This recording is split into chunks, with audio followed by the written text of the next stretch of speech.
سے پہلے میں آپ سے پوچھنا چاہتا ہوں، جو رسول ہمارے لیے اتنا روئے، ہمارے لیے اتنے آنسو بہائے، اس رسول کا کیا یہی حق تھا؟ اس رسول کا کیا یہی حق تھا کہ جو ہماری مغفرت کے لیے اتنے آنسو بہائے، اتنا روئے، اتنا گڑ گڑائے؟ کیا ہم قبر انور میں اس نبی کا دل دکھائیں؟ کیا یہی حق تھا؟ ہم نے کیا صلہ دیا اس رونے پر؟ ہم صلہ بھی کیا دے سکتے تھے، ہماری تو کوئی حیثیت ہی نہ تھی، لیکن کم سے کم اتنا تو کرتے کہ وہ ہمارے لیے مغفرت کی دعائیں کریں، ہم ان کے ساتھ وفا کریں۔ حیرت ہے جو جہنم سے بچانے کے لیے رات بھر 3 راتیں پوری زندگی کی راتیں روتا رہا۔ ہم نے ان کی سنتوں پہ عمل کرنے کی بجائے ہم نے پیار کس سے کیا؟ ہیرو سے کیا، فلم کے اداکار سے کیا۔ سچ کہنا، ایمان والو اپنے دلوں پہ ہاتھ رکھ کے بتاؤ، جو ہماری ماؤں سے زیادہ ہم سے پیار کرے، جو ہمارے باپ سے زیادہ ہم سے پیار کرے، آپ کے موبائل کے اسکرین پر فوٹو کس کی لگی ہے؟ ہی پکچر کے ہیرو کی۔ آپ کے موبائل کے اندر رنگ ٹون کیا ہے؟ میوزک، گانا۔ سوچو، ہنسنے کی بات نہیں ہے، سوچو، تھوڑا دل پر ہاتھ رکھ کر سوچو۔ قیامت کے دن جس سے شفاعت کی بھیک لینا ہے، قبر میں جو ہمیں بچانے کے لیے آئیں گے، قبر میں جو مشکل کشائی کے لیے آئیں گے، جو اندھیری قبر کو منور کرنے کے لیے آئیں گے، جو اندھیری قبر میں نور کے چشمے لہرانے کے لیے آئیں گے، جو اندھیری قبر میں نور کے دریا بہانے کے لیے آئیں گے، اس رسول کو چھوڑ کر آپ نے بال کٹائے تو ہیرو کے طریقے پر، آپ نے لباس پہنا تو ہیرو کے طریقے پر، آپ کے گھر کے اندر زندگی گزر رہی ہے ہیرو کے طریقے پر۔ حد تو یہ ہے، ہمیں افسوس ہوتا ہے، کل اگر غربت اور غریبی کی وجہ سے کسی کی پینٹ پھٹ جاتی تھی تو وہ اپنی پینٹ کو چھپاتا تھا، کوئی میری پھٹی ہوئی پینٹ نہ دیکھ لے، یہی تو ہوتا تھا، یہی ہوتا تھا۔ لیکن آج اگر کسی فلم میں ہیرو نے پھٹی ہوئی پینٹ پہن لی تو میرا جوان پھٹی ہوئی پینٹ پہن کے گھوم رہا ہے، اس سے مانڈی نظر آ رہی ہے، اس سے اس کے گھٹنے نظر آ رہے ہیں، اس سے گھٹنے کے اوپر کا حصہ نظر آ رہے ہیں۔ علماء سے پوچھو، احناف کے نزدیک گھٹنے سے لے کر ناف تک کا حصہ ستر عورت میں آتا ہے، اس کا دیکھنا بھی حرام ہے اور اس کا دکھانا بھی حرام ہے۔ جو لوگ کسی کا ستر عورت دیکھے، اللہ اس پہ بھی لعنت کرتا ہے اور دکھانے والے پہ بھی لعنت کرتا ہے۔ مانڈیاں دکھ رہی ہیں، گھٹنے دکھ رہے ہیں، یہ کیوں کر رہے ہو؟ صرف ایک ہیرو کی محبت میں کر رہے ہو۔ لیکن تھوڑا کبھی آپ نے سوچا، جس ہیرو کو اتنا دل دیا کہ موبائل کے اسکرین پر اس کی فوٹو،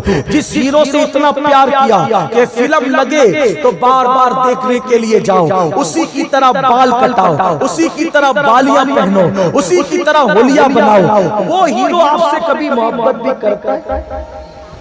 آپ سوچو، جس کی تم نقل کر رہے ہو، جس سے تم پیار کر رہے ہو، کیا اس نے کبھی تم سے پیار کیا؟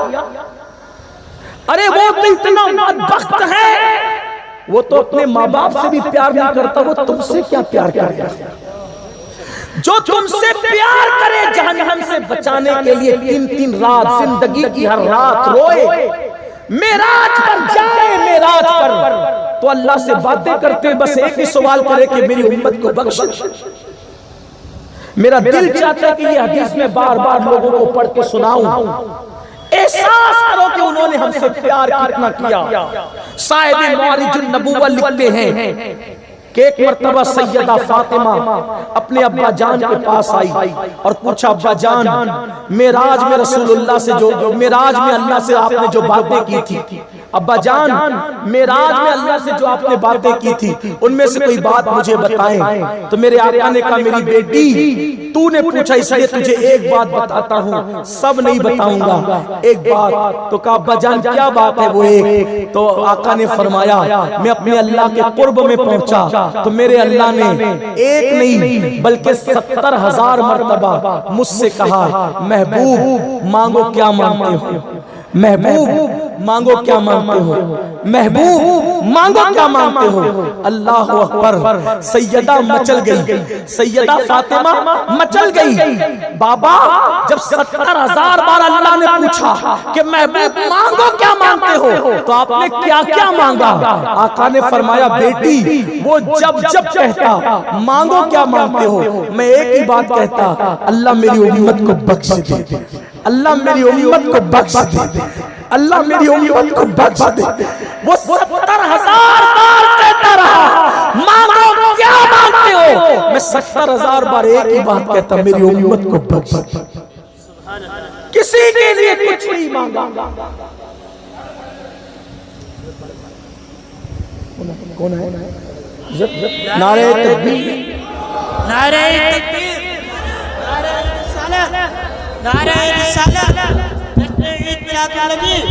جشن عید میلاد النبی، امیر سنی دعوت اسلامی، امیر سنی دعوت اسلامی، حضور سنی دعوت اسلامی، نعرہ تکبیر، نعرہ رسالت، نعرہ رسالت، حضور سید صاحب قبلہ، حضور امیر سنی دعوت اسلامی، نعرہ تکبیر، نعرہ رسالت۔ سبحان اللہ۔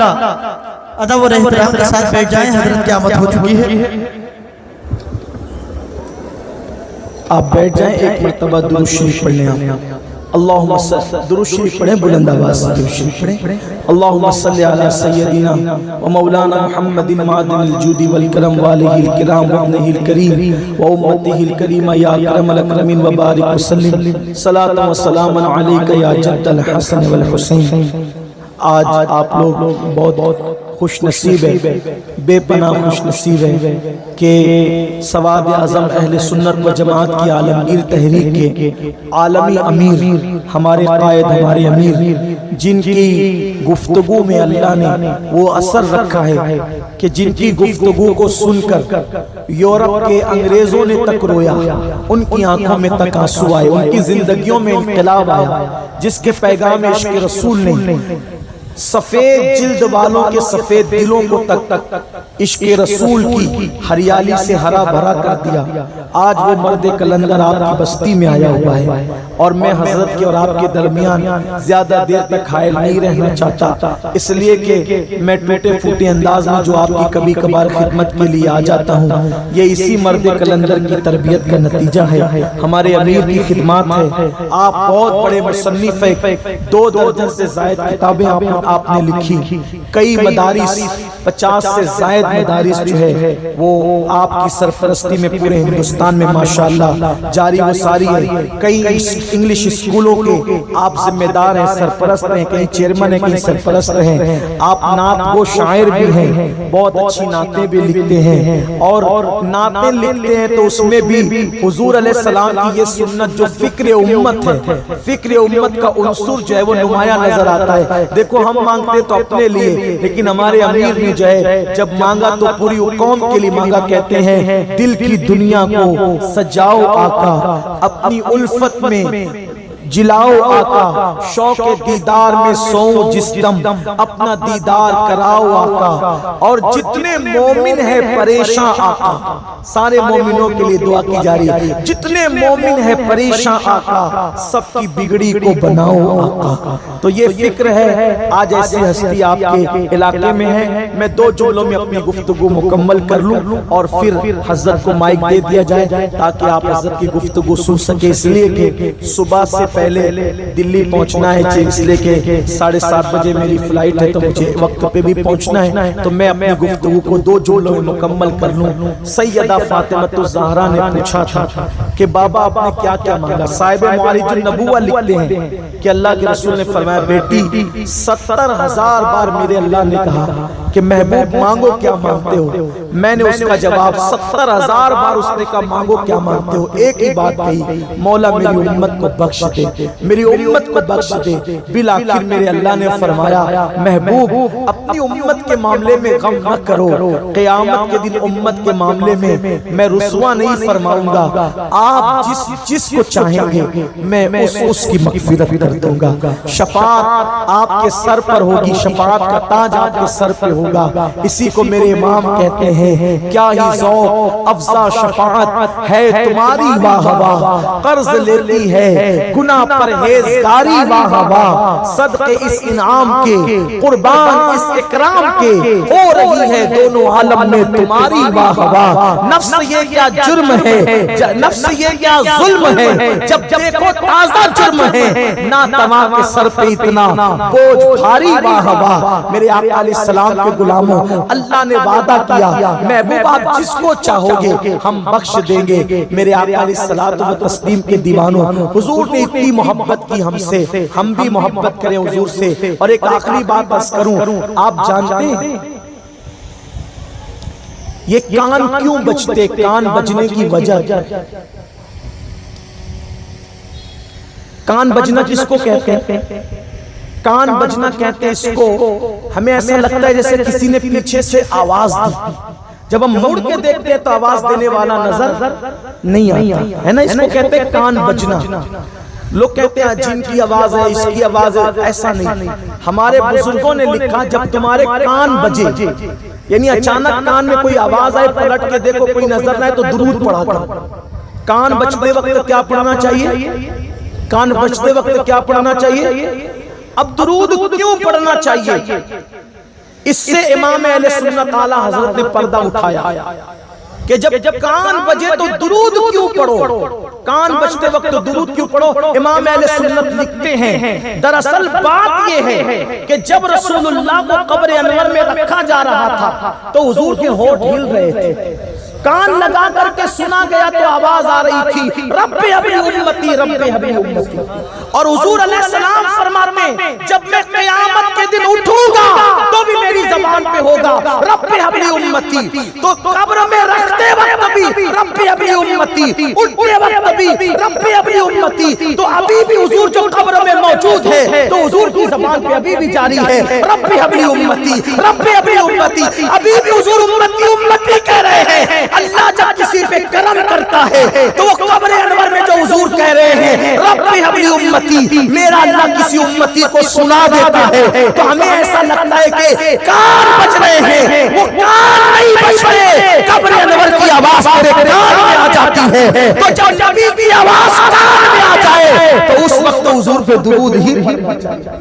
وہ کان نہیں بجتے، حضور کی آواز ہمارے کانوں سے ٹکراتی ہے تو حضور آج بھی رب ابھی امتی کہہ رہے ہیں۔ میرے امام کہتے جو نہ بھولا ہم فقیروں کو رضا، یاد اس کی اپنی عادت کیجئے، کیجئے چرچا انہی کا صبح و شام، جانے کافر پر قیامت کیجئے، بیٹھتے اٹھتے مدد کے واسطے یا رسول اللہ کی کثرت کیجئے، اور شرک ٹھہرے جس میں تعظیم حبیب اس برے مذہب پہ لعنت کیجئے۔ حضور کا میلاد مناؤ، قمقمے لگاؤ، پرچم لگاؤ، لیکن 12 دن تک کم سے کم حضور پر 12,000 مرتبہ درود بھی پڑھو۔ چہرے پہ داڑیاں نہیں ہے، چہرے پہ داڑیاں سجاؤ۔ حضور جھنڈوں سے جتنا خوش ہوں گے اس سے زیادہ چہرے پہ داڑیوں سے حضور خوش ہوں گے انشاءاللہ۔ اپنے گھروں میں سنتوں کا ماحول پیدا کرو۔ اللہ ہم سب کو توفیق عطا فرمائے۔ گفتگو کے درمیان اگر کوئی غلطی ہو اللہ تعالیٰ معاف فرمائے۔ استغفر اللہ ربی من کل ذنب واتوب الیہ۔ جو ہے وہ میری گفتگو ختم ہو گئی، اور چونکہ وقت کی نزاکت کو دیکھتے ہوئے اب کوئی اور بات کہنے سننے کی بجائے، چونکہ مجھے بھی حضرت کے ساتھ ہی جانا ہے تو ہم یہ کرتے ہیں کہ پہلے حضرت کا بیان سن لیتے ہیں، اس کے بعد اگر آپ کو نعت شریف وغیرہ کا آپ کا جو بھی پروگرام ہو پھر حضرت کے بیان کے بعد آپ پروگرام جاری رکھیں، کیونکہ ہم لوگ کو جلدی جانا ہے تو ہم اپنا پروگرام مکمل کر کے یہاں سے نکل جائیں، پھر آگے کا پروگرام آپ چلاتے رہیں۔ تو ناظم صاحب ہمارے بہت اچھے ہیں، بڑی اچھی نظامت کر رہے تھے، میں ان کی تلفی نہ ہو، اجازت سے میں اب اس شخصیت کو آپ کے سامنے